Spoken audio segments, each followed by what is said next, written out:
In the previous episode, Liliana continues her mission to protect her sister Juliana while navigating life in a child's body. After causing trouble with the other kids and getting punished, she runs away and realizes just how much Juliana truly cares about her. This moment changes her. She decides to stop acting selfishly and focus on protecting her sister from the original story's tragic fate. As new interactions unfold, Liliana subtly pushes Juliana closer to Cedric, believing he's the safest and most sincere choice among her suitors. When Rovain tries to approach Juliana again, Liliana interferes and helps drive him away, preventing the story from returning to its original path. Soon, they receive an invitation to a grand imperial banquet.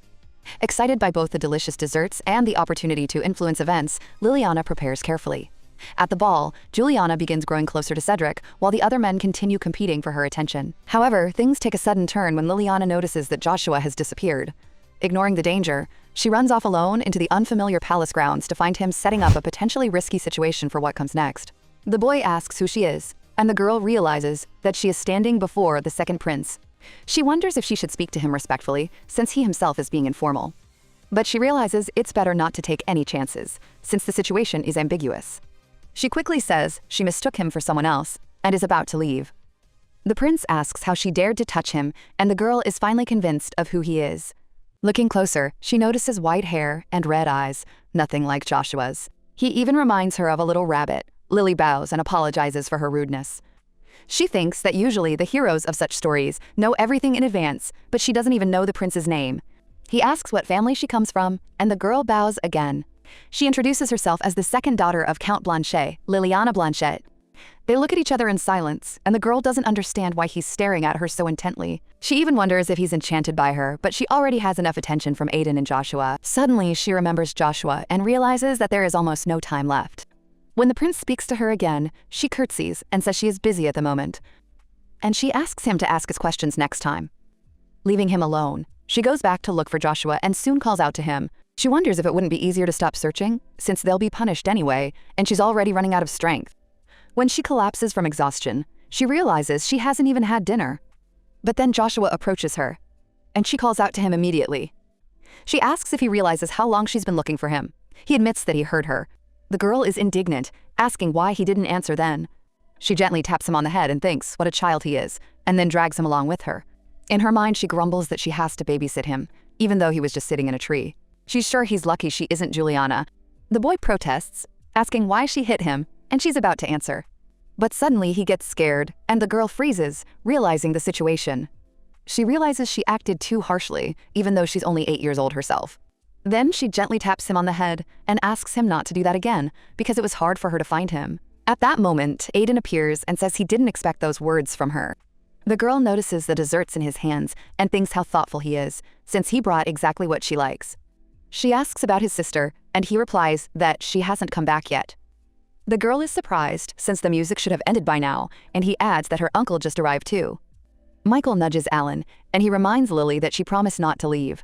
She silently points at Joshua, indicating the reason. Michael says she shouldn't have left, but she did her best anyway. The girl replies that the uncles left them behind for her sister's sake, so it's only fair. In her mind, she realizes that she broke her promise because of the search. She hands Joshua the dessert, and he takes it, saying that he hates her anyway. The main character jokes that if he's lying, a tail will grow on him, and the boy immediately checks. The girl laughs, and just then, Juliana walks up and says that she seems to have eaten a lot of sweets. The main character runs up to her sister and wonders if she knows what she's been through. While she was dancing with Cedric, the girl notices that something has changed in him. Alan takes a closer look and notices that he's wearing a tie he didn't have before. The main character is shocked and wonders if the buttons couldn't hold up during the dance. Cedric calmly says he just put on an old tailcoat.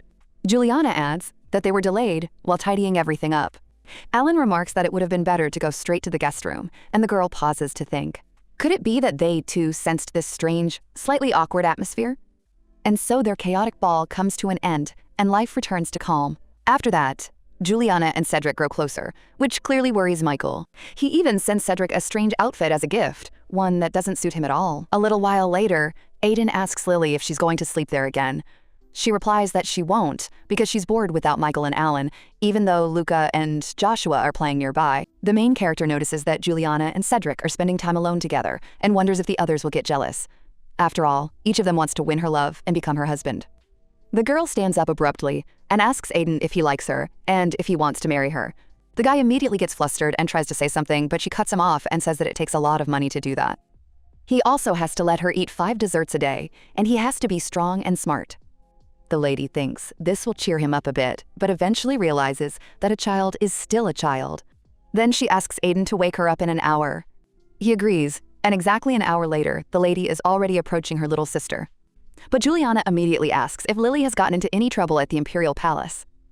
She says a letter has arrived from the second prince, and the girl realizes that hoping for a chance was foolish. The main character feels someone pat her on the back and thinks that he doesn't even know what she did. Cedric says that maybe Lily didn't do anything wrong, and she agrees since she just mistook someone for Joshua and ran away. The girl asks her little sister to give her the letter, since she wants to read it herself. She notices that Juliana hasn't opened it, but doesn't understand how Juliana knew who it was from. Turning the letter over, she immediately understands, because it's addressed to her. The prince writes that at the ball, she suggested they talk in private if he had anything to say. That is why he decided to write and apologize for his rudeness last time. He didn't have time to do so then, and now he invites her to his palace. To apologize in person, he even included a pass. The letter is signed by Carlisle Evans. The main character is surprised by the surname and immediately looks at Aiden. She asks if he's really related to the emperor, but he replies that it doesn't matter. He says he has no claim to the throne, since the main candidates are the first and second princes, followed by his father. Lily realizes that all this time, she's been teasing someone connected to the imperial family, and she remembers how Michael talked about his title. She thought it was just because of his influence. The girl asks if he'll forgive her if she did something wrong, and the guy says to just forget about it. Juliana strokes her head and is glad that Lily didn't get into trouble, apologizing for the misunderstanding. She asks if Lily would like to visit the palace, because if she accepts the invitation, they'll need to pick a date. Lily wonders if she can decline, and Juliana says it's acceptable as long as she does so politely. But the girl is already thinking about the desserts. She decides to go for the sweets, and her sister agrees. When she looks at Aiden, she notices that he now reminds her very much of Michael. She feels a little uneasy. Aiden asks if he can go with her. The main character wonders if he's jealous, but he's acting quite maturely. She agrees, but even before they reach the prince, she notices his displeased expression. He says he didn't come to bring anyone to Miss Blanchett. The girl watches them and calmly sips her hot chocolate, thinking how delicious it is. Aiden explains that Lily's sister is helping his uncle, so he's looking after her. He also asks how the prince met Liliana. The girl notices the tension between them. The prince smiles and says it was just meant to be, and looks at her. She realizes that nothing special has happened and asks him not to look at her so strangely. He adds that he was rude last time because he was caught off guard, and she asks what he's talking about. The prince begins to explain why he invited her, but Aiden interrupts and offers dessert. The prince says he wanted to meet again, but Aiden is already offering cake and showing how much to cut off. At that moment, the prince slams his cup down, and tension fills the air between them. Lily turns to Aiden and asks him not to interrupt, then turns back to Carlisle. She honestly says she came for the desserts, so they should act normally. Otherwise, it will become an awkward memory. The prince replies that she can come for dessert anytime. Lily asks if he can have them sent to the mansion, but he says that then he won't be able to see her. The heroine thinks he's acting like an adult, not a child. She's surprised that, in her efforts to find a husband for her sister, she's gathered a whole harem around her. And she decides to mentally deduct 50 points from Cedric for this. She realizes that it's getting hard for her because she's only 8 years old, and she already has too many worries. After the ball, Rowan and the others started bombarding her sister with letters, and she had to get up early to hide them. And then pretend to be asleep again. She has enough to worry about as it is. The prince suggests starting with friendship, and the heroine realizes this is a classic move. He promises to send them the imperial pastry chef every week. The girl agrees right away with a smile and says they can be friends. Aiden says he could send someone too, but she tells him not to worry. After all, both of them are just a source of fun for her right now. She agrees with the prince, and he suggests she call him by his first name. The girl accepts this and starts addressing him more casually. She says that since they're friends, they should speak less formally. The main character points out that she's the only one using polite language, and that's unfair. The prince admits he hadn't even thought about it, but he likes this approach. The girl realizes she meant to tease him, but he's just genuinely happy. She says that Carlisle and Aiden need to get along now, because if they're friends with each other, then they're her friends too. But when they look at each other, the atmosphere remains tense, and she just keeps eating dessert. Carlisle kept his promise and started sending a chef every week. Juliana wasn't happy about it, but she couldn't refuse. So she made it a rule to share the desserts and invited 3 more children. The main character realizes that this won't diminish her love for sweets. But suddenly she feels pain and realizes that a new problem has arisen. Aiden immediately asks what happened, and Joshua asks where it hurts. The girl notices an expression on Joshua's face as if he had expected this. Luca says that Lily never frowns when it comes to dessert, and she asks him to focus on his food. Aiden worries that she might have a toothache, and she silently asks them to speak more quietly. The girl says this concerns all of them, and if her sister finds out, it will end badly. She's sure that Juliana will ban sweets for her and even cancel the chef's visits. She explains this and asks if they all understand. Luca immediately asks what to do. And Joshua suggests just getting rid of the bad tooth. The girl thinks he's being his usual self. She doesn't know if it can be cured with magic, since there's no modern medicine here. Aiden says they can't just leave things as they are, and she realizes he's right. Then he suggests turning to Luca's older brother. The main character realizes he's talking about Alan and sees this as an opportunity. One day, she addresses him as her big brother. He's immediately surprised and asks why she called him that. The girl asks him to grant her a favor, and he asks what it is. He assumes she wants dessert or magic, and asks her not to forget to praise him in front of Juliana. But she says that's not it, and first asks him to promise not to tell her sister. He agrees, and the girl quietly says that her tooth hurts, but she wants to keep eating sweets. She asks if he'll help her. The guy smiles and asks if she'll call him her big brother then. The main character realizes that he wants something in return too. She agrees, but only once, and promises to take better care of her teeth. He says he doesn't like it when she talks to him that way, just for her own benefit, and he asks her to do it only if she wants to. Even if she doesn't call him that, he'll help her anyway. The main character realizes that magic works better than any medicine here, and she doesn't feel any pain at all. She thinks he's kind, though a little strange, and forgives him for the past. The girl hugs him and thanks him, and he smiles in response. After a while, she returns to her sister, and Juliana asks if everything is over. The girl happily replies that it is, and Juliana tells her that a letter and an official document for a magic test have arrived for her. Michael says that Aiden received the same test, and Alan adds that Luke did too. It's all because the kids are growing up fast. The main character asks if it's a magic test, and immediately realizes that everyone who turns 8 takes it. The girl asks what's so important about it, and her sister explains that the test determines whether she'll be able to enroll in the academy later. Lily asks if it's really impossible to get in without magic. Her sister confirms this, and the girl thinks it's unfair. Why can't she study if she simply doesn't have magical abilities? Juliana gently says that it's not so bad, because if she doesn't get in, she can study at home or at a private school. Lily realizes that the academy is still meant only for those who possess magic. Alan adds that sometimes they even accept people like Royston, whose magic is unstable, but that's more of an exception. The main character looks at Michael and wonders if he's actually jealous, just because of a casual conversation about Cedric. Juliana asks Lily if she wants to go to the academy herself. The girl recalls how she used to daydream about it while reading a novel, but she doesn't know if she has any magic, and besides, she still has 7 years before she can apply. Alan asks when exactly the test will be, since Luca threw away the letter without even reading it. Michael replies that it's in a month, and Alan asks for the exact date. But Michael suggests he find out for himself, and Alan admits that Michael's smile scares him. He tells him not to smile, and Michael falls silent, then gives him a cold stare. The main character wonders how Alan managed to influence him so much. It seems he has some hidden power. Juliana, standing nearby, is also a little worried, but then turns back to Lily. She says a letter has arrived from their parents and asks if the girl will reply. The main character doesn't know how to react to the topic of her parents.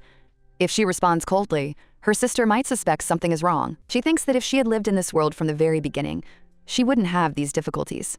The girl suggests reading the letter later, when everyone has left, and her sister agrees.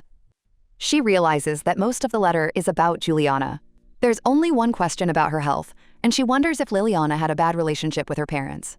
Juliana says that perhaps it would be better for her to answer the letter herself. The main character thinks she's really lucky. A little later, her sister speaks to her again. She asks her not to leave the second prince's palace, and the girl assures her that everything will be fine. Juliana says she'll be back soon. After that, she leaves with Michael. The main character notices that they look good together. Cedric would have been a good choice too, but she realizes he hasn't been around in a while. Maybe he's been busy. Just then, a familiar voice calls out to Lily, saying he's glad to see her again. He pays her a compliment, and she greets him, thinking he's flirting again. The prince suggests they not stay at the palace and go somewhere else, but she refuses, since her sister has forbidden it. He assures her that they'll make it back in time, since he knows when the gathering will end. Lily realizes that he's trying to seem more mature, but he's still just a kid. He asks her where she wants to go, and she replies that she wants to go to the most beautiful and brightest place. The prince says that this is the palace, but the servants are silent, and he feels a little lost. He gets upset, but the girl smiles and asks him to just take her to her favorite place. Then he suggests going to the garden near the Second Order of Knights. There is a beautiful fountain there. The heroine immediately remembers that Cedric works there. She wonders if she'll be able to see him and imagines him in his knight's uniform. Suddenly, she realizes she misses him and even catches herself having strange thoughts. The girl immediately tells him to hurry up, and the prince notices that she has become more energetic. He offers to take her in the carriage and holds out his hand. She takes it, and they get inside. Soon they arrive, and the girl feels like a true aristocrat. The prince says the garden is nearby. She looks around, and he asks if she's looking for someone. She replies that yes, she's looking for an acquaintance from the Order of Knights. He asks if she's looking for a specific person, and the girl apologizes, but he says it's okay. In fact, he offers to help her look for him before they go into the garden, and she thanks him. She thinks to herself how kind he is. The prince asks his name, and she replies that it is Cedric Royston. Carlyle informs her that he has received disciplinary action and has been temporarily suspended from duty. The heroine is surprised, not understanding what he's talking about. Could Cedric really have caused trouble at the palace? She remembers him as quiet and calm, always busy knitting, and she can't believe he could be any different. Maybe he has a hidden side. The prince says he doesn't understand either, because his commander isn't like that at all. The girl feels that something doesn't add up. A short while later, they return, and she asks her sister if she knew about the punishment. She notices that Michael isn't surprised at all, which means he already knows. He probably visits the palace often and knows more than the others. The girl asks him directly if he knows the reason for the punishment, but his smile immediately makes it clear that he's hiding something. Michael says he'll tell her if she calls him Big Brother. The main character thinks how cunning he is, since Alan helped her without any strings attached. Juliana asks him not to tease her. Then he says it all has to do with Rowan, and the girl wonders why he was even there. Michael explains that he heard about Rowan's visit and suspects that this is what caused the conflict. The main character realizes that he doesn't actually know the details. She recalls that Rowan might have met with Cedric, but it's hard to imagine them arguing. However, at the ball, he saw Cedric dancing with Juliana, and that might have upset him. Juliana suggests that Rowan might have made a mistake, and she suggests visiting Cedric. The main character agrees, but is also thinking about desserts. Michael suggests they stop for a bite to eat first, since he knows a good restaurant. The girl realizes he wants the three of them to go, and it seems suspicious, but they have desserts there. She agrees right away, and he asks if she really means it, and Juliana supports the idea too. Juliana asks with a smile, "Are desserts really more important to you than your sister?" The girl immediately denies it and says that her sister is the most important thing to her. Juliana responds in kind, saying that Lily is dearer to her than anyone else. At that moment, the main character feels a pang of guilt, as if she's done something wrong. She thinks that it's enough for Juliana to be happy with the right person. But she begins to wonder if she has the right to decide what happiness means to her. Maybe it would be better to let her choose for herself. After all, she's not even a real sister. Later, at the table, the girl eats without much appetite, and Juliana notices this. She asks if she's feeling sick, but the girl replies that everything is fine. Juliana wonders why she isn't eating dessert, since she usually loves it. Lily realizes she's just lost in her thoughts, which is why she doesn't feel like eating anything. She thinks that if she tells the truth about her background, people just won't understand her. Maybe they'll think she's strange and send her away. And their relationship would definitely fall apart. She realizes she could live alone, but now she doesn't want to leave Juliana. After all, she no longer sees her as a character, but as a real sister. The girl says she wants her sister to be happy. Juliana apologizes to Michael and asks him to wait while they step away for a moment. The main character realizes she could handle it on her own, but there's no perfect solution. Her sister still doesn't want to leave her alone and leans toward her. She asks her to look at her, and the girl realizes how kind she is. She apologizes again, realizing she has taken someone else's place. Juliana asks if anything has happened at the palace. The girl replies that nothing has, and her sister asks if it's because of the secret letters. The main character is shocked to realize she's been found out, but Juliana says she isn't angry. She was just curious about what she does in the mornings. Then she asks Lily directly if she wants her to date someone. The girl realizes she underestimated her perceptiveness. Juliana says that everything is fine, because Lily is more important to her than anyone else. The main character apologizes again, and her sister says that now they can be honest with each other. And she's ready to do whatever Lily wants, and won't date anyone she doesn't like. She's convinced that Lily understands people better than she does, and that's exactly why she'll be able to help her find someone worthy.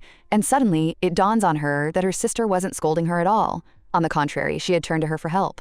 And so that the gentle Juliana can be happy with someone else, she's ready to help as much as it takes, even if it's not easy. The girl adds that in return, her little sister must be honest and tell her if she meets someone she likes. The younger sister agrees without hesitation. Deep down, she feels that a day like that will come someday. A day when she'll have to feel regret, worry, and fear. But even though she realizes this, she can't abandon her sister. So using her sister's happiness as a cover, she buries her worthless pangs of conscience deep inside. A short while later, they return to the restaurant, and the main character notices that her dessert is still sitting there. What's more, it looks even better than before. Michael calmly explains that he asked for all the desserts to be replaced with fresh ones. Lily catches herself thinking that sometimes he goes beyond her wildest imagination. At that moment, Juliana asks if she's going to eat now. The main character nods and remembers that today is the very day Juliana gave her permission to eat sweets, so there's no need to think twice. She just needs to enjoy the moment. The eclair she tries turns out to be sweeter than ever. So sweet, in fact, that the sweetness suddenly turns bitter. A few days later, Cedric shows up at their mansion as if nothing had happened. Looking at him, the main character notices that he's gotten even stronger. It seems that all the time he was suspended, all he did was train. Juliana also notes that he has noticeably bulked up. The guy looks embarrassed in response, and the heroine can't help but think he's doing the wrong thing. After all, while he was away, Alan and Michael managed to score some points. Juliana says she heard about his suspension and cautiously asks if it has anything to do with Rowan. She wants to understand what happened, but Cedric replies that nothing special happened. At that moment, Daniel turns to Lily and asks for a chocolate cake, but she replies that they're serving peach tarts today. At the same time, she thinks he should wait a little. It's important for her to find out the reason for his suspension. Michael interjects and says that Royston is unlikely to say anything just because he was asked. At that moment, the girl notices Aiden, who is barely keeping up with his uncle. The main character realizes that he was clearly trying his hardest. Juliana suddenly asks if this has anything to do with the fact. Her choosing him as her partner instead of Rovine, she concludes that she must be right, since he shows no reaction. Alan approaches the group and suggests they not stand there, but go inside and talk calmly. The main character notices that the 3 children from noble families are here today as well. Juliana turns to Cedric and tells him he'd better not hide the reason behind what happened. Michael suggests that everyone go into the living room, and the main character immediately realizes that he clearly intends to take the most comfortable seat. A little later, Cedric begins his story and says that now he knows what Cleonia is really like. Michael adds that he has a strong sense of inferiority, while Alan calls him stupid, self-absorbed, and acting like a victim. Besides, he misunderstood everything that day. Juliana gently points out that they shouldn't talk about someone behind their back. The main character realizes that her sister isn't denying what was said. She hadn't expected to hear such things about Rowena, and can't help but wonder if the main characters aren't supposed to make up for it in other ways. Or perhaps nothing else can make up for it. Cedric continues and says that, just as Leah said, the guy approached him and started picking on him. He tried to ignore him, but the guy started talking about Leah. The girl immediately asks what exactly he said, but the guy replies that he can't repeat it. The main character realizes that it clearly wasn't anything good, since he can't even say it in front of Julian. It was most likely just malicious gossip or insults. Cedric says that in the end, he snapped back at him and told him to leave, but that wasn't the end of it. Alan asks with interest if he hit him. Cedric calmly confirms it, and Alan asks with a smirk if he sent him into a deep sleep. In response, Cedric says he only scared him a little. The guy with blue hair remarks that to Rowan, it hardly looked like just a little. He asks exactly what it looked like, and Cedric replies that he simply drew his sword and said a few words. He's immediately asked if he was aiming for the neck, but he assures them he didn't cause any harm. The main character realizes that sometimes Cedric can be too quick-tempered. Juliana, however, says that no matter how angry he gets, he shouldn't have acted that way. After all, he is the head of the Knights, and a 3-week suspension is no small matter. Cedric apologizes to Juliana, but honestly admits that he doesn't regret his actions. Even if he could turn back time, he would do the same thing. Alan remarks with a smile that then he would be punished again. The heroine watches them, and suddenly realizes that they look like real friends again, just like back in the academy, when they were always together. After that, she turns to Aiden and asks if he knows how to use magic. He replies that he knows the theory, but has never put it into practice. Lily is surprised and asks if that's really true. She thought he'd already tried. He replies that it turned out to be harder than he expected, and she wonders, could it really be that even a genius like him can't use magic easily? He assumes she's worried about the magic test, but she replies that she's just curious. She wonders about Josh, Luke, and him, whether they'll all be able to get into the academy together. She'd really love for that to happen. Aiden looks at the older kids, then says with a smile that he wants that too. The main character wonders if Carlisle is planning to apply to the academy. A little time passes, and the day of the magic test arrives. Juliana asks Lily not to be so nervous. The main character realizes that Juliana's magic, which can absorb light, is incredible. It would be great if she could learn that too. After all, it's a level of efficiency that no technology can match. It used to seem like nothing more than a fantasy from a novel, but that doesn't matter anymore. Even if she can't use magic, an ordinary life isn't so bad either. Although, of course, having special abilities is always a plus, even if it takes a toll on the body. Only by knowing how to control magic properly can one truly enjoy it. And at that moment, she realizes that perhaps she shouldn't get her hopes up. Michael and Aiden enter the room, and the main character immediately turns to the boy. She asks as if he's nervous, but he replies that he hasn't really thought about it. After all, he wants to enroll in the academy with her. She tells him he'll succeed and thinks to herself that he's incredibly sweet. But then she wonders, does she have the right to say such things when she herself isn't confident? After all, she's the one who needs to try the hardest. Luca runs up to her and she immediately notices that he's alone, without his brother. When he approaches, Juliana asks where Alan is. Luca turns around, but, not seeing him, calmly says that he's lost his older brother. Everyone around them freezes in shock for a moment, but the boy immediately adds that everything is fine. After all, his brother will be able to find him using magic, so there's nothing to worry about. The main character breathes a sigh of relief. She recalls that because there are so many children, the test takes several days. They're divided by place of residence and status, so there are relatively few people here today. The girl wonders what will happen if she ends up being the only one who fails. And anyway, the word test sounds too scary. It would be better if they called it an, quote, ability assessment. Juliana says their turn will come soon, and it will all be over quickly, so there's no need to worry. The main character agrees and tries to calm down. A short while later, she is already standing before the examiners, and one of them addresses Liliana Blanchette. He asks if she can hear him, while she looks around. Could this really be the testing room, with no equipment in sight? One of the examiners leans toward her and asks her to look at him. She realizes she's just flustered by the surprise. The man gently tells her there's no need to be afraid. It will only take a moment, and she just needs to follow the instructions. The girl thinks it would be nice if she could actually do that. Lily starts to worry that they'll ask her to demonstrate her magic. After all, if they do, she'll have to admit that she doesn't know how to use it. But instead, the man asks her to take a deep breath. The main character realizes that this feels more like a medical examination. When he asks her to hold her breath, she becomes even more certain of her hunch. After this, the examiner uses magic, then straightens up and says he's finished. The second one says that now she just needs to stand still and not be afraid. He's going to release the magic around her. The main character realizes that this is similar to what Alan does. The examiners exchange glances and say that this is strange. The girl doesn't understand what they're talking about, but she starts to get nervous. The third examiner asks her to direct her power to her fingertips, as if gathering energy. Lily realizes she can't do it. At that moment, the examiners consult with each other. They say this is the first time this has happened and they don't know how to evaluate it. The girl is already wondering if she can leave and turns to them. One of the men apologizes and says they need to conduct a few more tests. After a while, she finally leaves the room and doesn't know if she passed. It all seemed too ambiguous. Later, she sits there feeling apathetic, and Joshua offers her his dessert.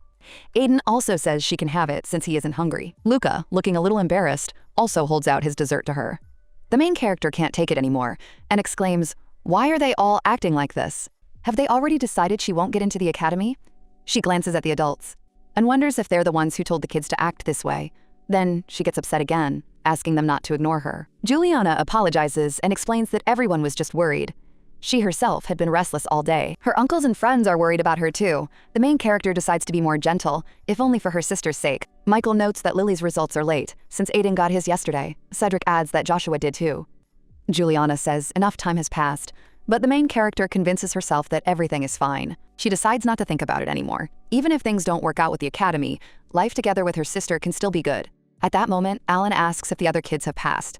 Michael replies that most likely they have, and Juliana adds that it would be great if they all went to Delir together. But she suddenly falls silent. The main character sighs and realizes that her sister shouldn't worry about her. Alan is about to say something, but just then, the butler rushes into the room. He announces that the letter has finally arrived and hands it to her. Juliana looks at Lily. She asks if Lily wants to open the letter, and the main character says yes. The girl takes the papers and sees her name. There are many pages, and she can't help but think it could have been written more concisely. Then she notices the readings. Her mana is incredibly high, but it's mixed with foreign mana of unknown origin, so further verification is required. At the same time, her magic usage level is extremely low. Because of this, as well as the need for a detailed analysis, the decision is postponed. The girl is in shock. Alan suggests that their mana might have mixed, but Juliana disagrees. The main character wonders, could this really be connected to the fact that she was reborn in Lily's body? If Juliana figures this out, everything will get too complicated. She isn't ready to reveal the truth yet. Aiden asks if she's okay, and she assures him that yes, everything is fine. He says that compared to the other kids, her stats are very high, so she just needs to practice more. Luca immediately adds that he's ready to help. The girl realizes she's grateful for that. But instead of putting off the decision, maybe it's better to tell the truth after all. Her little sister turns out to be very perceptive and smart. With just a couple of hints, she almost immediately comes to the right conclusion. Meanwhile, the woman asks if Lily has changed during her illness. The main character realizes that coming to terms with the idea of a soul's transmigration is no easy task. If her sister really manages to figure this out, she can't even imagine what will happen next. Alan insists that even if other wizards did come, it couldn't have had any effect. The woman, however, says that all the details will only become clear after a thorough investigation. She turns to Lily with a question, and the main character looks at her little sister in response. The girl feels afraid. She's afraid that her older sister will find out the truth, and then that warm look might disappear forever. Juliana asks if that's why she's so sad, since her little sister has just made a frightened expression. After that, she even apologizes to Lily. A few days later, a thorough examination takes place at the Imperial Palace. When the main character leaves the room, her sister praises her for her efforts. Lily, however, feels that there are too many powerful wizards around, and the sheer amount of mana literally makes her feel dizzy. Just then, someone else runs up to Lily and says happily that he's glad to see her again after so long. The girl realizes that this is the Imperial Palace, and she hadn't expected to meet this guy here at all. Juliana greets the Crown Prince and introduces herself as Juliana Blanchett.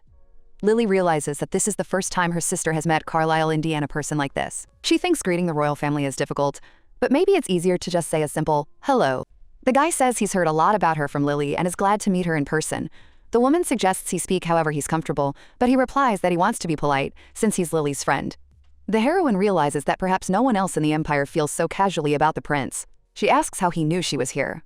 The guy replies that he overheard a conversation. Lily asks what exactly it was about. He says they were talking about the Blanchett family's second child, who had shown unprecedented results on a magic test. Shocked, the girl asks if he really heard that too. A short while later, the guy points to a spot near Cantio where he can lead them. The girl realizes she'll be happy anywhere. When they step inside, Lily realizes that this is the Imperial Library. As expected, the Blanchett family's school is no match for the palace. But as she thinks about the library, she remembers Aiden. He would definitely have liked it here. She wonders if he's ever been here, since he's connected to the royal family. At that moment, someone calls out to Lily, and she realizes he's here. Then she guesses it's Michael, though she can't be entirely sure. The young man greets Lily. The heroine returns his greeting, and the brunette shifts his gaze to the prince.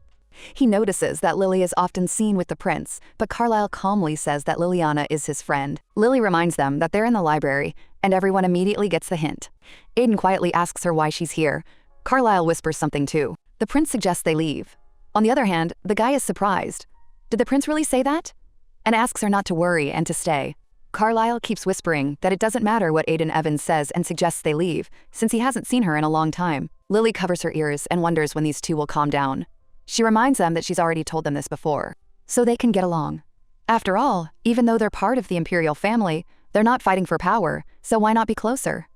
The girl asks Aiden if he came to read books. He replies that he did. She asks Carlisle the same question, and he answers the same way. Then Lily suggests they read together. The prince hesitates a little, but Aiden agrees right away. After that, the blonde-haired boy agrees too. The main character thinks that things are going well, and that this is a good step toward a peaceful relationship in the future. The girl suspects that this might be exactly why Juliana allowed them to be together. Aiden brings over a whole stack of books, and Lily can't figure out when he's ever going to read all of them. The prince is lugging a bunch of books too, and the girl realizes it's all starting over again. Carlisle looks at the book in Aiden's hands and asks if he's reading Imperial theory. Aiden replies that there's nothing wrong with gaining knowledge. The prince wonders if that's true, and the brunette says there's no reason to think otherwise. And the book is in the library, after all. Lily realizes that his words aren't without merit, but if she were in Carlisle's place, she wouldn't be able to take it anymore. The girl feels that this is a clear provocation and tells Aiden that they should get along. But he replies that they already do. She looks at him and realizes he's no better than Michael. He usually acts like Cedric, but for some reason, he's completely different around Carlisle. Then the girl warns him that if he keeps this up, she'll only read with Carlisle. Aiden immediately says he'll keep quiet and, looking upset, goes back to his book. The main character wants to tease him a little more, but realizes it's better to calm him down. She whispers that when they get back, she'll play just with him, the two of them alone. The boy smiles and agrees, while Lily herself doesn't realize what exactly she just did. She thinks everyone likes her, and someday when that changes, she'll definitely ask why. But right now, she feels too awkward to even imagine having that conversation. Lily realizes she might say something stupid. And if they suddenly fall in love with her when they grow up, she'll worry about that later. After a while, she notices that they've already read quite a few books. Aiden asks if they were told to stay nearby. The girl replies that they did. Her little sister is busy right now, so they need to wait. He asks if she'll come with his uncle, and Lily thinks that most likely she will. The prince looks at her sadly, and she wonders if this has upset him. She remembers that people call Carlisle cold, and she becomes curious as to why. but she decides not to ask so as not to seem rude. Aiden asks what's wrong. Lily replies that everything is fine, but he says that if something is bothering her, she can tell him. The other guy also encourages her to definitely share her thoughts, and Lily says she'll text him often. But he asks her to come over and play more often instead, since he can't come to her. The girl looks at them and realizes that they seem to know her preferences better than she does herself. Otherwise, they wouldn't seem so sweet to her. The prince says that when she's around, he feels as if he can finally breathe freely. Lily recalls their first meeting. Back then, he was like a taut string. And for Carlisle's sake, she should probably visit more often, especially since she can come to the palace with Juliana. But then she notices Aiden's unsettling smile and can't agree right away. Even if he's pretending to be a friend, it's not that simple. And yet, she likes spending time like this on a peaceful day. While she's still a child, she can feel this freedom, but later, the academy and difficult trials await her. The girl asks Carlisle whether members of the imperial family receive their education at the palace. He replies that they don't, and that if he wants to, he can enroll at Delir. The girl wonders if that's what he really wants. She says she has friends, and if he goes to the academy and becomes friends with them, that would be great. He agrees, and she adds that they should get along with Aiden too. The brunette asks what she's talking about, but at that moment, the girl spots her sister. She immediately runs over to her, but notices that her sister is rushing too much. The woman trips over her dress and starts to fall, but just then she is caught. It turns out to be Michael. Everyone around them seems to freeze, watching them. The main character is in shock. Her sister absolutely must not be with that fox. He could have just offered her support, but instead, he wraps his arm around her waist right in front of the children. The girl can't accept this. How can anyone behave so openly in public? Juliana thanks Michael, while Lily thinks what a hypocrite he is. And what a sly one he is. How dare he do that right in front of her? Michael says he warned her not to run away. The girl continues to be angry and stare at him, and he notices it. He says that if she keeps looking at him like that, she'll soon burn a hole in his face. Lily realizes that there's something completely different hiding behind his smile. The blonde guy leans toward her and says that she really does like her sister. The girl turns away, because he already knew that. He adds that he's not going to take her sister away, so there's no need to hate him. Lily slowly reaches out her hand to him. She realizes that if she ignores this, Juliana will feel awkward. But he shouldn't think it's that simple. The girl decides to keep a close eye on what's happening. At that moment, Aiden also approaches his uncle. Lily looks at Carlisle and notices that he looks sad. It seems he wanted to spend some time alone with her, but there was always someone else around. The girl asks her sister if they're leaving. Her sister says yes and suggests they go out for dinner if Lily is hungry. The girl agrees, but she adds that she'll say goodbye to the second prince first, since it's rude to just leave like that. Juliana watches this with a smile, and Lily feels a slight flutter of excitement as she leaves the three of them behind. She calls Aiden over and, when he approaches, whispers to him that if her sister marries Michael, things won't work out between her and him. Although she realizes that isn't entirely true. The guy nods seriously, and she decides to leave things as they are. The girl approaches the prince, and he asks what's wrong. She gently strokes his head. Lily thanks him for today and says that next time she'll come alone so he can show her the palace. She realizes she doesn't know if it will work out, but she doesn't want to hurt him. The prince smiles and says he'll wait. Lily replies that she'll definitely come. She quickly pulls her hand away, realizing she shouldn't bring up topics unsuitable for children. For now, that definitely won't happen, and the guy just says goodbye to her. A few days later, Juliana suggests they shouldn't stay home when the weather is nice, and they go for a walk. Cedric tells the kids not to wander off. Lily notices that Luca is already quite skilled at magic and feels a little jealous of him. Michael notices that Aiden has been acting strangely lately. Lily wonders. After all, she hadn't noticed it before. Juliana asks if he's talking about Aiden. He replies that on the surface, everything is the same, but something in him has changed. Alan adds that kids grow up fast. Juliana asks if it could be that they've been away from their parents for too long. The guys reply that it's unlikely, since Aiden isn't the type to worry about such things. The main character immediately realizes that's exactly what's going on. The guy has eyes only for her. What do his parents have to do with it? Besides, he looks as if he's literally waiting to be praised. The girl wonders what on earth she could possibly praise him for. Just then, someone asks if the lady is all right. A short while later, they're already getting out of the boats. Juliana asks with a smile if everyone had fun. Luca says he'd like to ride a little longer. The main character notices that Cedric clearly wants to be near Juliana too. But at moments like this, he always takes a step back and just watches them. So the main character decides to turn to her older brother. She tells him not to walk behind her and suggests he take her hand. The girl realizes that this way, he'll still be able to keep an eye on everyone. Luca immediately says he wants to walk that way too. Joshua takes his hand right away. Juliana turns around and smiles as she watches the scene. Alan and Michael can't help but smile either. After all, the guy ended up surrounded by kids. Alan remarks that Luca must be heavy. But Cedric calmly replies that not at all, and he even likes it. The main character is amazed at how kind he is. For that, she mentally gives him 1 point. And immediately she wonders, could it really be that unpleasant for Michael to be as kind as Cedric? At that moment, the guy turns to Lily and suggests they go to the dessert shop together. She agrees. But, noticing Alan shaking his head, she wonders what's wrong. In that very second, the other kids start asking to come along too. The brunette is a little flustered. The main character notices that he's looking at his uncle. She takes his hand and suggests they go together. The young man agrees. The girl realizes that now it's clear why Michael thought Aiden was strange. The boy just wanted to hear her praise. And she wonders, could it be that he's been getting in Michael's way all this time? The main character notices that Aiden is listening to her surprisingly well. A little more time passes. Michael tells the children that they'll be back soon. Juliana asks him not to buy too many sweets, and he agrees. Then he turns to the kids and winks. The main character thinks what a fool he is, since signals like that should be given discreetly. Juliana is still watching him, but for his efforts to look good in front of her, she gives him 5 stars. She wonders if she should even keep track of this score. After all, Alan earned a full 50 points for saving her from tooth decay, and lately he's been acting suspiciously calm. Perhaps Alan's original personality was just a mask, so he could pass Ravina on to her older sister. Meanwhile, the guy tells his brother to set him a real test. His brother agrees. The girl realizes that it doesn't matter, because Alan Lowell remains true to himself. A little while later, the main character looks at the dessert display cases and realizes that this is pure heaven. All the sweets look incredibly expensive and insanely delicious. One of the shop assistants approaches Michael and asks if Aiden has come too. This woman turns out to be the Marquise de Clady. The main character immediately realizes that, as expected, the shop belongs to a noblewoman. Seeing her for the first time, the girl almost admits that she's already ready to adore her. She quickly introduces herself, calling herself Liliana Blanchette. The woman smiles and says that the lady must be their regular secret customer.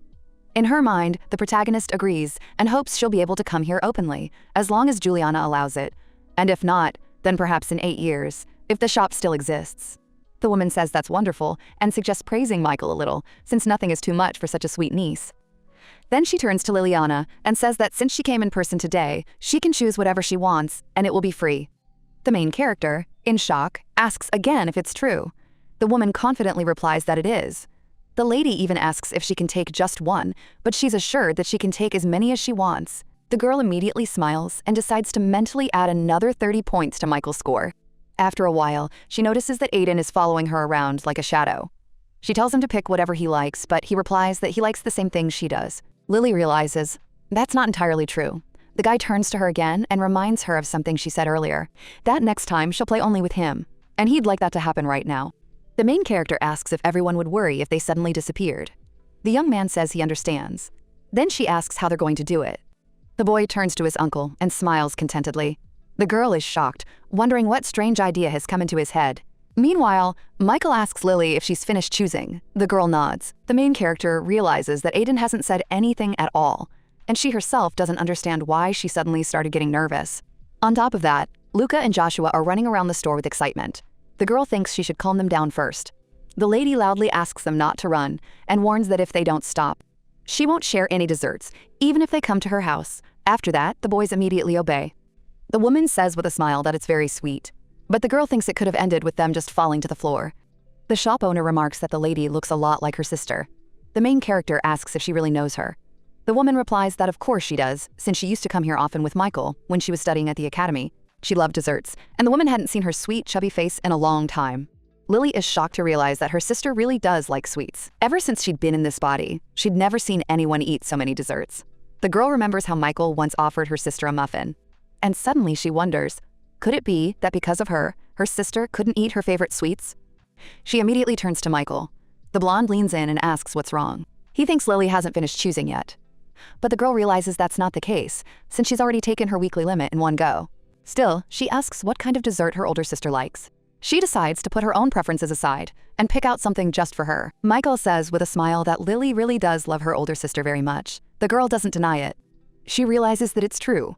Before she ended up in the novella, she had never felt such strong emotions toward anyone. Michael offers to pick out a dessert for her sister himself and asks if that's okay. The main character wonders if that means she can keep everything she's already chosen, and at some point she realizes just how unsettling he is, because it's as if he's read her mind. At that moment, Aiden asks his uncle if they can stop by a flower shop on their way back. He says he'd like to look at some flowers. The blonde asks which shop he's talking about. The guy explains that he saw wilted roses at the Blanchette mansion. The main character realizes that their gardener has gone away for a while, which is why the flowers have wilted. The brunette adds that a new flower might cheer everyone up. And the girl wonders how he even knows when the roses at her house are blooming or wilting, since she doesn't even notice it herself. She also doesn't understand why he chose a flower shop of all places. Shouldn't he have said something to get her alone? After a while, one of the boys asks where they're going. The other replies that they're going to a flower shop. Joshua wonders why.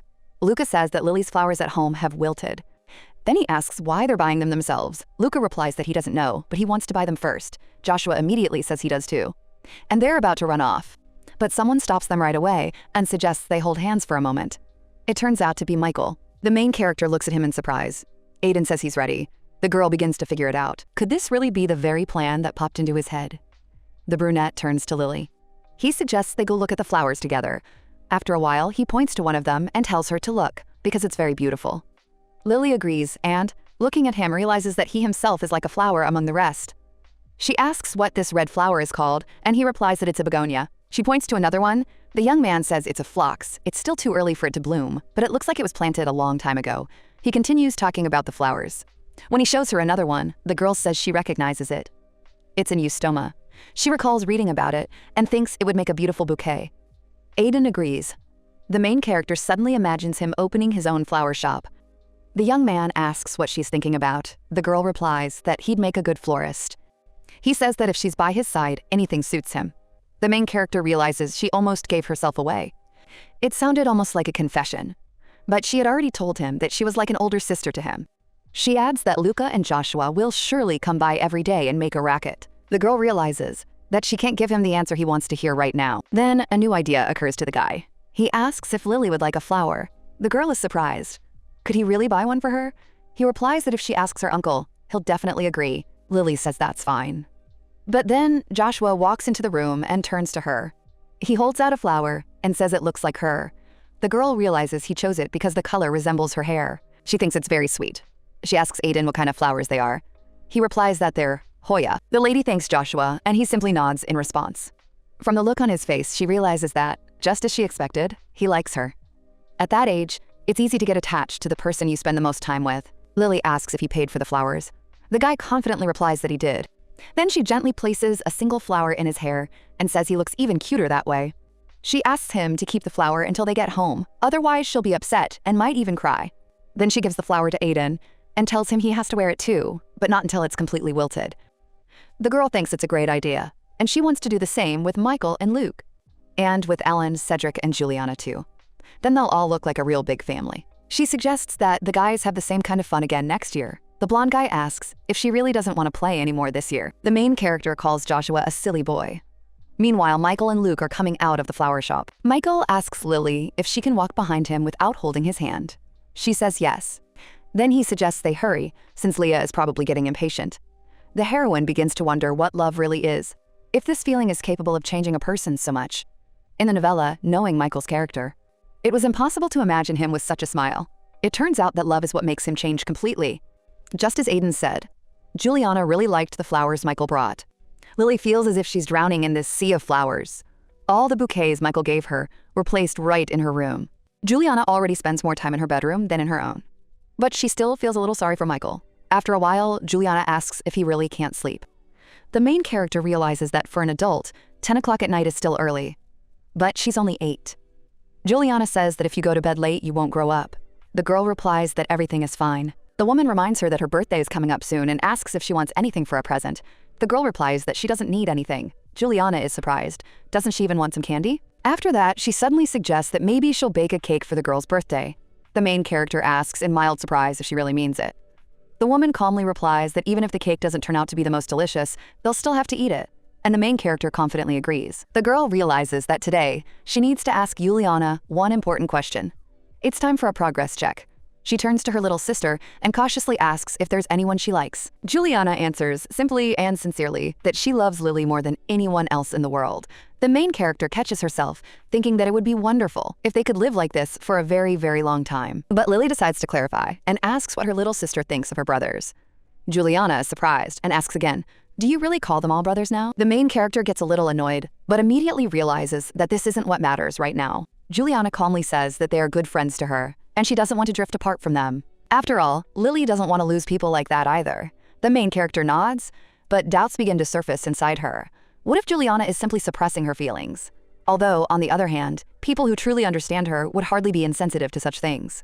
Then the heroine asks the next question, and cautiously brings up what will happen when the inevitable moment arrives. Juliana smiles and remarks that Lily is talking just like an adult. At that moment, the main character realizes she may have said too much. The woman reasons that they aren't the only men in the world, and she'd like to stay friends with all of them, if possible. The main character is shocked to realize that she's seriously considering them as candidates for the leading male role. The woman continues, saying that if, as Lily said, that inevitable moment arrives, the main character, confused, wonders who she will choose. In response, the woman calmly adds that, when she's sure, she'll definitely tell Lily. The heroine feels a tightness in her chest. She starts to wonder what she'll do if she suddenly becomes an obstacle for the person her little sister likes, and she even finds it hard to look at her beautiful smile, because it makes her feel uneasy. She realizes that she's doing all this so that the person Juliana likes can get closer to her. And if her sister really does find someone special, she'll have to step back. Lily quietly says that then her help won't be needed anymore. The woman replies that her little sister isn't planning on dating anyone anyway until she gets into the academy. The heroine immediately realizes that this isn't true. If she hadn't turned off the Marquis of Cleone, things could have ended much worse for Juliana. But when she thinks about it, her little sister has already avoided the worst possible outcome. And the girl convinces herself that she doesn't need to worry so much about her. The woman firmly states that she will not leave things as they are under any circumstances. She will continue to look after Lily and has no intention of being with someone she doesn't like. Lily asks if that would change even if her little sister liked the man, and receives a confident answer. Yes, but still no. Lily admits that she doesn't want anyone to go out of their way for her. What matters most to her is that her little sister is happy. The main character feels she doesn't want to be a burden to her sister, and doesn't want to get in the way if her sister finds someone special. The woman gently asks, what if she's already happy because she has Lily? And she asks her not to worry, because her little sister will also keep a close eye on whoever Lily brings home someday. The girl asks what would happen if she brought a bride home. The woman replies that in that case, she would also carefully consider whether that person could make her Lily happy. The heroine realizes that all this time she's been worrying about whether she has the right to accept such love. She thinks that maybe, if she hadn't known her little sister, everything would have been easier. And yet she asks if it's true, that she likes her so much. The answer comes without hesitation. Of course, because she loves Lily more than anyone else. That night, the girl has a nightmare for the first time. A heavy, frightening dream in which Juliana appears. He pushes her away, a look of horror on his face. Later, when another gathering of the aristocracy takes place, the heroine takes a walk through the imperial palace with Carlisle, just as he had promised. The girl is lost in her thoughts, but at that moment, the guy turns to Lily. He tells her she doesn't look well. She replies that it's probably because she couldn't sleep properly. The young man offers to have scented candles sent to their mansion to help her fall asleep. Lily admits that it sounds tempting, but she already receives desserts from the imperial pastry chef, so it's better not to take on extra expenses. Besides, Juliana might feel burdened. The conversation suddenly reminds her of a nightmare, and she starts to feel uneasy. Just then, the prince asks if she's really all right. The heroine immediately strokes his head and assures him that everything is fine. But the young man, seeing how tired she looks, realizes that's not the case, and suddenly asks if she has a toothache. Supposedly because she ate too many sweets. The girl immediately asks indignantly who told him that. She realizes that only the 3 little ones, and Alan knew about it. And the guy calmly says that he just guessed, but it seems he hit the nail on the head. The heroine thinks he's both too smart and too sweet, and asks him not to stop sending her desserts. The young man calmly agrees. Carlisle says he knows what Lily is worried about. Last time, he just heard rumors. He adds that he didn't gather information about her on purpose. The lady replies that she'll believe him, though she feels a slight tension inside. She was afraid he'd bring up her nightmare again. The young man assures her that he's telling the truth, and usually gathers information only about those who might pose a threat. Lily asks why he's telling her this at all. He answers briefly and directly. Because he trusts her. And Lily can't figure out when this trust between them developed. Come to think of it, they were just playing and eating together. But if you really think about it, things had been strange ever since their very first meeting. In the end, the girl brushes aside her unnecessary thoughts and turns to the prince. She asks why he likes her. The young man is surprised. Doesn't she understand that herself? But Lily genuinely doesn't know how she's supposed to know. She realizes that if she told anyone about his words, it could put his life in danger. Among the aristocrats, rumors would immediately start that the prince is gathering information, and this could be interpreted as a desire for power. But the boy talks to her so freely, precisely because he's sure she won't tell anyone anything. He adds that she's just not interested in it, and even calls her lazy, as if that's a plus. Lily realizes that he's nothing like a typical kid. The boy is about to answer her question, but the main character immediately stops him and says that maybe she shouldn't hear this. She senses that he's not only going to tell her the reason, but also start talking about the future. And she has absolutely no desire to be part of someone else's plan at 8 years old. At least not until her little sister takes an interest in someone other than her. Otherwise, she simply won't be able to handle it. The prince calmly says he has no intention of proposing to her. The heroine realizes she already knew this, but she reacts anyway. She thinks that showing her displeasure too openly would be unnecessary. So she responds cautiously. She didn't say she was upset by it, but that doesn't mean she likes it. She's just not ready yet. And to be honest, she doesn't want to. The guy says he understands and won't do it. He's already been turned down once. Lily is surprised. Could it be that she's already rejected him without even realizing it? But the young man explains that it was just a passing fancy. He doesn't want to burden her right now. And when she grows up, he'll have established himself in a respectable position. And then he'll make a formal proposal. The heroine sighs wearily and thinks she understands everything, though she wonders if she should encourage him. She reflects that in 9 years, everything can change, including feelings. That's why she needs to be more careful with her words. Then the guy says that she initially caught his interest because of the magic he sensed at the banquet. The heroine wonders, could it really have been at that moment when neither Alan nor her little sister noticed anything? The young man explains that he can sense other people's magic, but he needs physical contact to do so. He usually hides this ability because it would be bad if anyone found out. But sometimes, for certain reasons, he does use this ability. At that moment, he even thought he was facing an assassin who had come for his life. And if the lady really were an assassin, she would have put him into an eternal sleep the moment she noticed him. Then he gently asks Lily not to be afraid. The girl nods, realizing that she doesn't actually feel any intense fear. And anyway, she's not the kind of person who needs comforting. The guy goes on to say that he'd never encountered such magic before. So at first he thought she was like a fairy, and he wanted to see her again. And after their second meeting, he genuinely wanted to get closer to her, since she wasn't afraid of him and didn't avoid him. The main character is amazed by how a 10-year-old child thinks. And she realizes that what attracted him to her was precisely the fact that she is different from everyone else. Thoughts like that can really make you feel cold. She gently pats him on the head and tells him that he'll have many more good friends ahead of him. But the young man says again that he likes her. The heroine gestures for him to be quiet.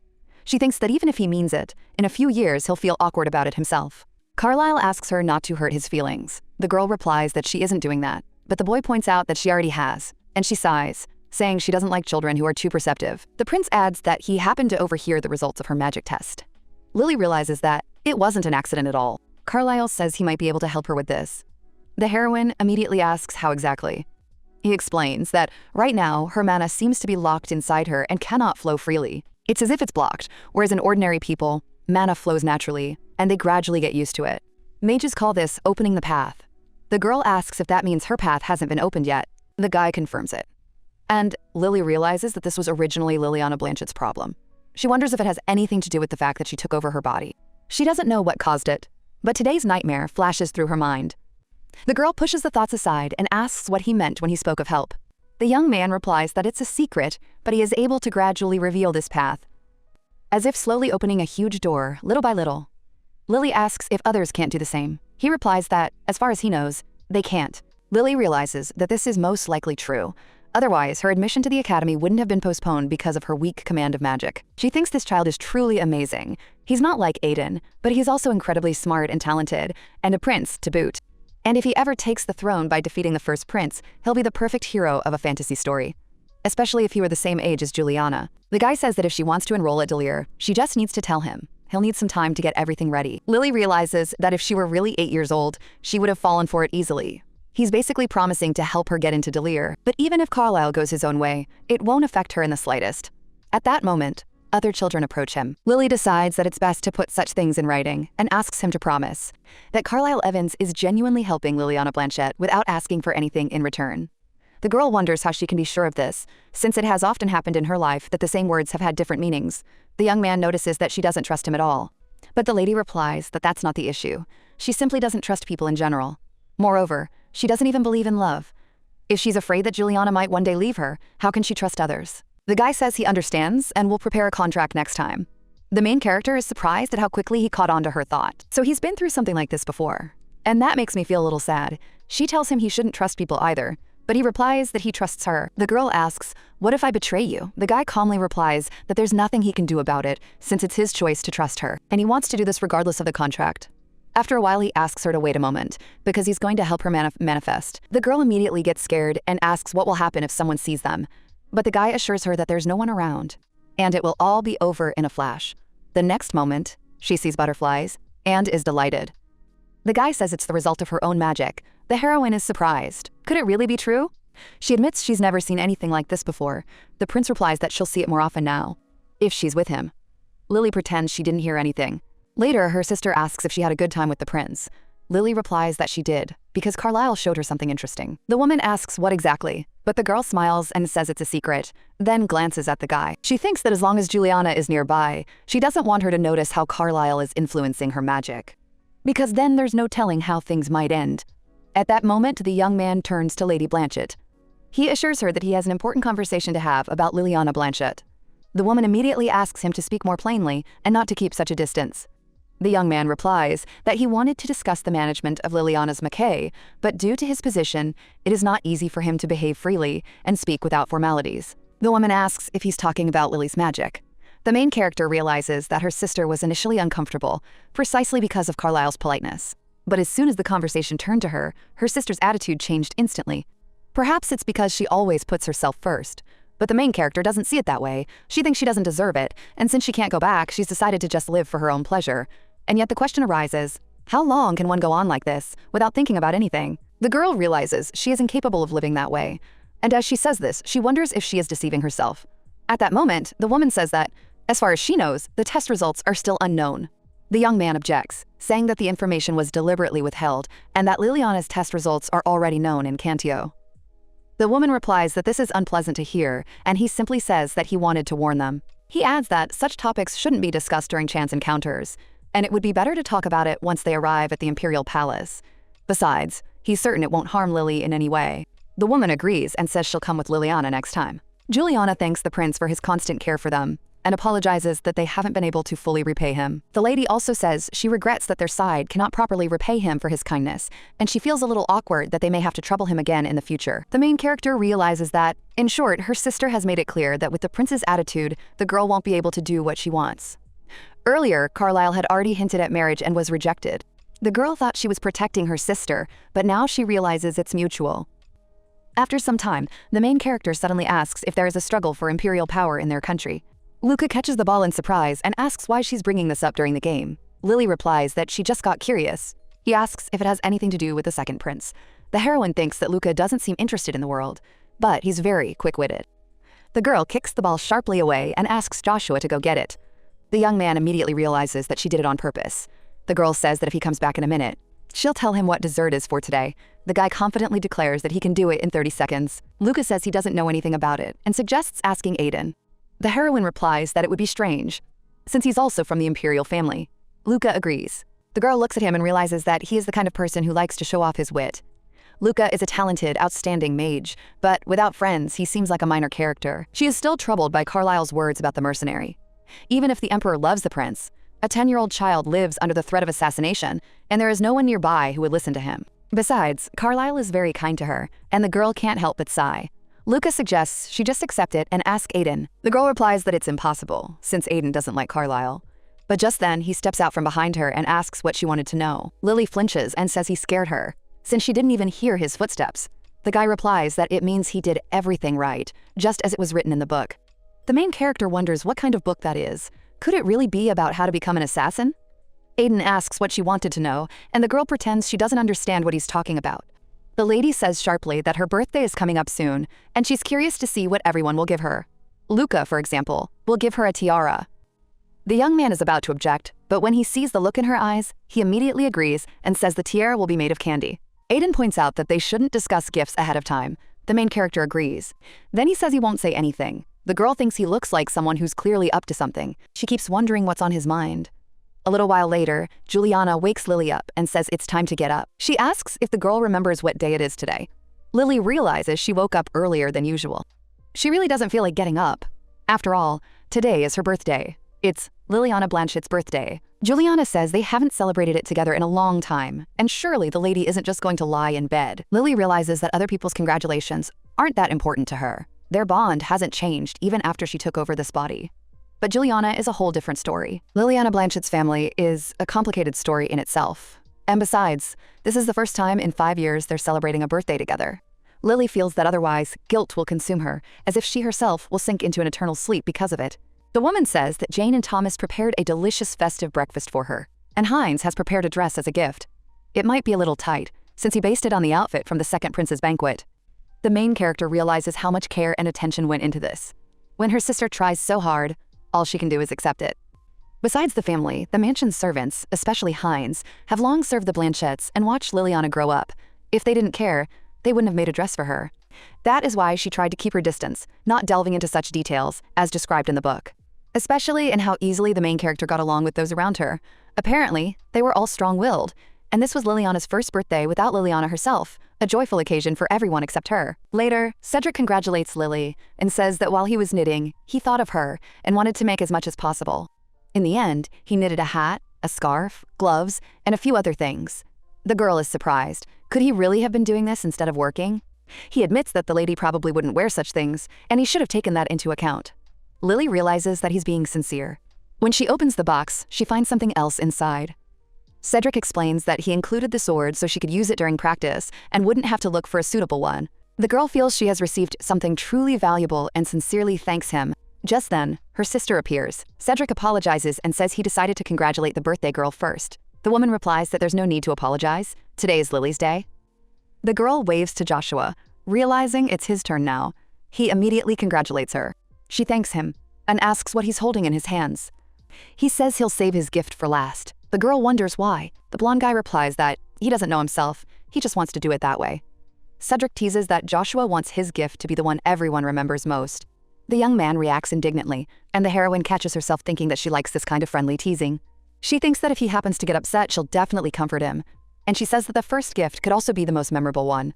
The lady asks if he's embarrassed by his gift, and assures him that she'll love whatever he gives her.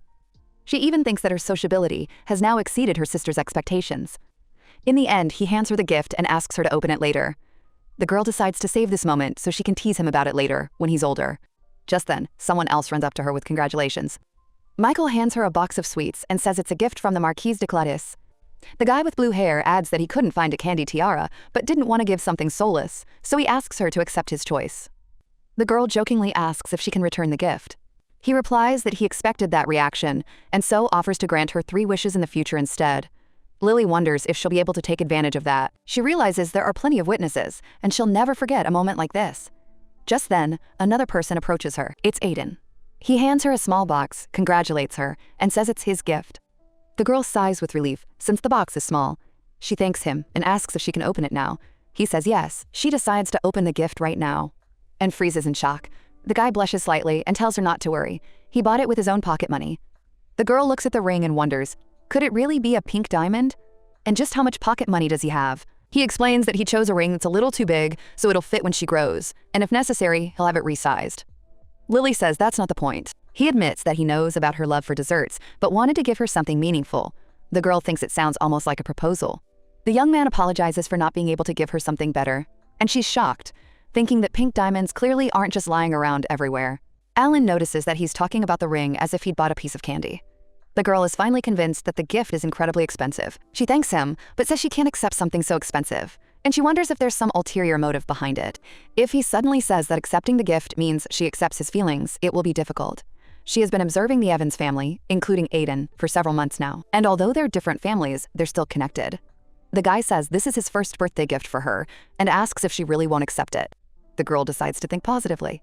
Maybe it's not as expensive as it seems, and he just wanted to give her a piece of jewelry without any hidden meaning. She agrees and thanks him, but inside she still feels uneasy. So she decides to keep the gift and, if he ever asks for something, give it right back to him. Juliana invites everyone to the table and offers them a piece of cake. The main character realizes that her sister made it. She thinks she really likes this moment. She's happy, but something still feels off. The woman notices her mood and asks what's wrong. The girl replies that everything is fine. The lady wonders if it has anything to do with her parents' absence. They promise to come as soon as possible to celebrate together. Lily realizes that they thought she had fallen into an eternal sleep, which is why they didn't congratulate her, and she doesn't know if she's glad about that. She asks when they'll arrive. The woman replies that it's already tomorrow. Michael suggests stretching the celebration out over a whole week. Alan says he'll show her some interesting magic, and Cedric promises to help her do whatever she wants. The girl wonders if they're just trying to impress Juliana, or if they've genuinely grown fond of her during this time. In the end, she decides to put her worries and guilt aside and just live this day happily, like Liliana Blanchette. She realizes that everyone has gathered for her sake and decides to show her cheerful side. Michael suggests starting by looking for a banquet hall, but the girl immediately refuses, saying she doesn't like the idea. Then Alan suggests a magic show, and she likes that idea. Then she says she just wants to go out and play. The woman asks where exactly. The girl replies that she wants a place with clean water, fresh air, and no people. Suddenly, everyone falls silent, and she doesn't understand why. After all, the air there is clearly better than in Korea. At least, there's no fine dust there. Cedric asks if they need to look for such a place far from the capital.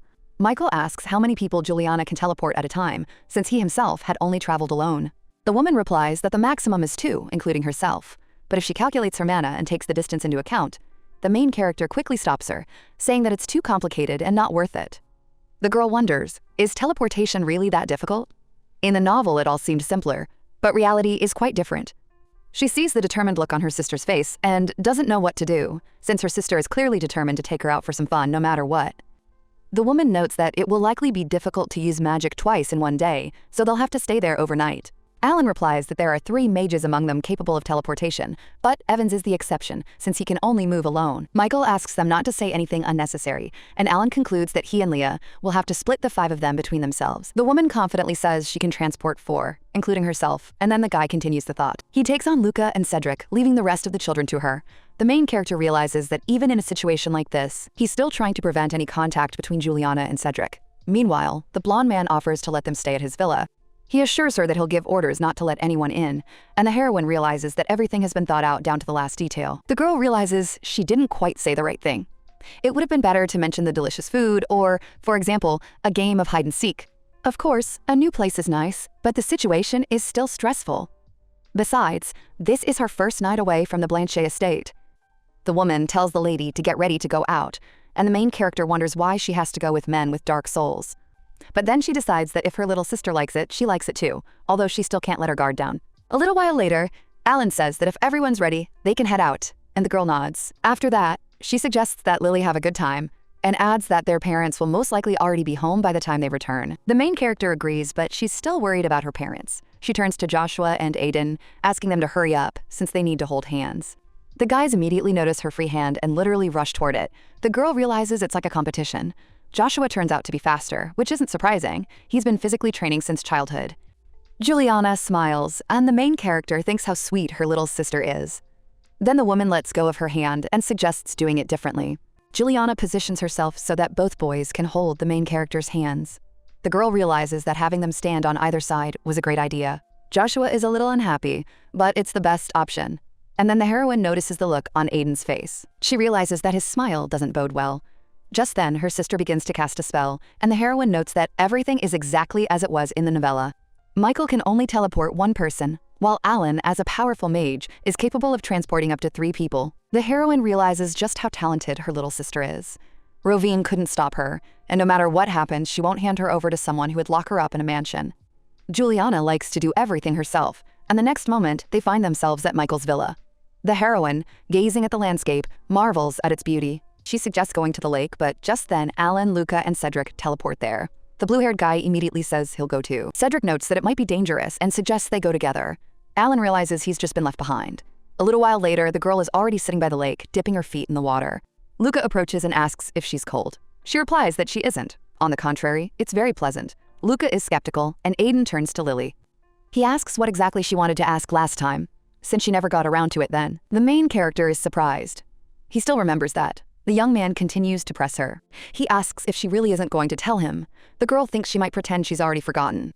Instead of answering, she hands him a strawberry and offers him a taste. But he refuses and suggests she eat it herself. Lily says she wants to treat him and wonders if he really doesn't want to take food from her hands. Aiden eats the strawberry anyway and says he's always ready to help her if she needs it. At that moment, a displeased sound is heard, and the heroine realizes it's Luca. The brunette asks if she really thinks he doesn't know anything, which is why he isn't asking questions. The lady replies that that's not the case. The girl decides that since he's so curious, she'll tell him, and she admits that the question was about Carlisle. But the guy immediately says he doesn't want to hear it. The main character is outraged by his behavior. Aiden clearly doesn't like Carlisle, and it's more than just dislike. That evening, Juliana asks Lily what she's thinking about. The girl immediately turns her attention to her little sister. The woman asks if she enjoyed today, and the girl replies that she did. Then the lady suggests they spend some time together next time. Lily asks if they have a villa too. The woman replies that they do, but it isn't as big. And suddenly she turns to Lily with another question. She asks if her memories of her parents have come back to her. The girl doesn't understand why the conversation has turned to this. The woman quickly adds that it doesn't matter. The heroine recalls the letter and begins to guess. Perhaps the Blanchette family was indifferent to their second daughter, which is why Juliana and the servants treated her more warmly. The girl feels a little uneasy and wonders what kind of life Liliana used to live. The woman says that when her parents return, they can go for a walk. Lilia realizes she doesn't need that.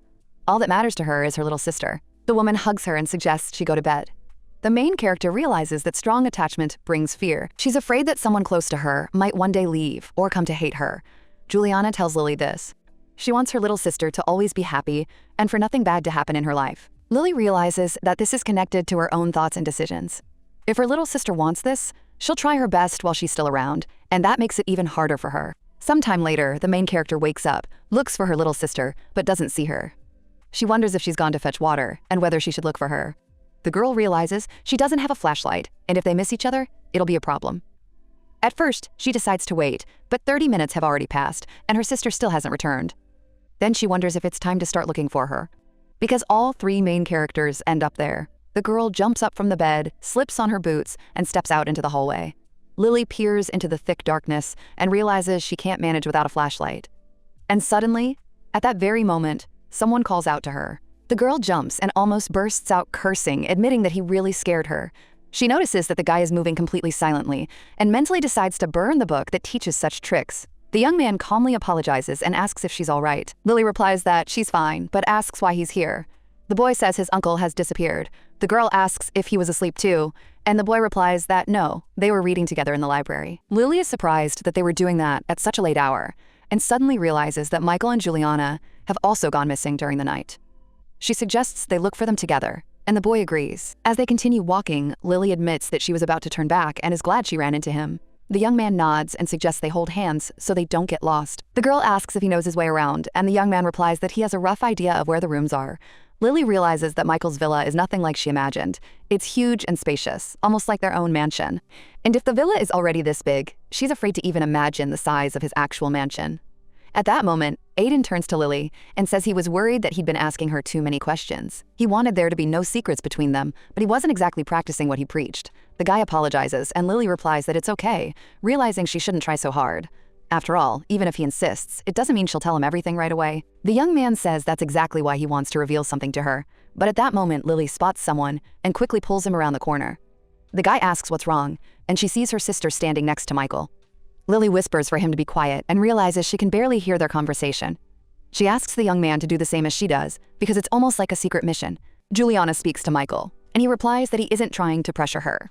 Lily wonders to herself what kind of situation this is, where Juliana feels burdened and Michael is making excuses. The girl gets a strange feeling of déjà vu, while her sister keeps saying she's already explained everything. Right now, she wants to focus on her sister and isn't ready to think about marriage or an engagement in Canada. Lily realizes that everything is exactly as she thought. It's as if marriage proposals are hardwired into this family's DNA. And without any unnecessary questions, demanding a clear answer. Michael says he isn't asking for an answer right now because she knows that he will wait as long as it takes. Lily wonders if she should keep watching this. She turns to the guy next to her and notices that he isn't interested in this conversation at all. Juliana hesitates slightly, as if she wants to say something to Michael, but at that moment, someone calls out to Lily. They ask what she's doing here, and Lily realizes it's Alan. Her sister turns around too and asks in surprise, "Is that really Lily and Aiden?" The girl realizes they've already been spotted and decides to act confident. She greets her sister, but her sister asks why she's here. Lily senses her sister is angry, and she gets a little scared, so she hurries to explain herself. She says she woke up and didn't find her sister beside her, but the guy with black hair steps in and takes the blame, claiming he was the one who brought her there. Lily is surprised, not expecting this from him. Juliana asks what would have happened if they had missed each other, and reminds them that there are many mountain animals around. The guy apologizes, and Lily decides that next time she'll act in secret, but for now it's better to confess. Alan also asks why they even went out in the first place, since it's dangerous here because of the animals.